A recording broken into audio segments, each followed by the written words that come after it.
خبر شامل کرتے ہیں کراچی سے۔ کوئی مائنس نہیں ہونا چاہیے، پی ٹی آئی کا فیصلہ ووٹر کرے گا۔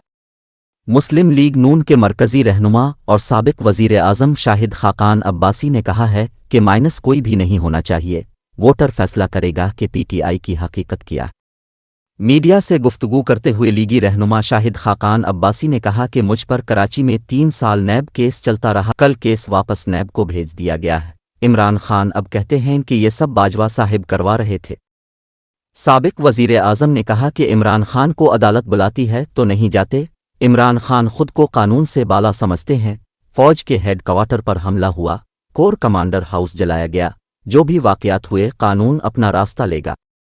ان کا کہنا تھا کہ نواز شریف کے ساتھ زیادتی کرنے والے معافی مانگیں، ماضی میں جو غلطیاں ہوئیں ان سے سبق حاصل کیا جائے۔ مجھے بتائیں تاحیات نااہلی کی گنجائش کون سے قانون اور آئین کے تحت ہے؟ ملک کی سپریم کورٹ بتا دے، میں ان کی بات ماننے کو تیار ہوں۔ شاہد خاقان عباسی نے کہا کہ نظام سے ہمیشہ شکایت رہے گی، نظام اگر غلط استعمال ہوگا تو شکایت ہوگی۔ نئی پارٹی بنانا سب کا حق ہے، میں نون لیگ کا سب سے پرانا ممبر ہوں۔ سیاست میں نقصان اور فائدے کی بات نہیں ہوتی، ہر پارٹی نے اپنی سیاست کرنی ہوتی ہے۔ لیگی رہنما کا مزید کہنا تھا کہ ملک میں مائنس کے فارمولے نہیں چلے، الیکشن کے بغیر گزارا نہیں، الیکشن نہیں کروائیں گے تو کون سے قانون اور آئین کے تحت ملک چلے گا؟ اکتوبر میں الیکشن ہونے چاہئیں اور ہوں گے۔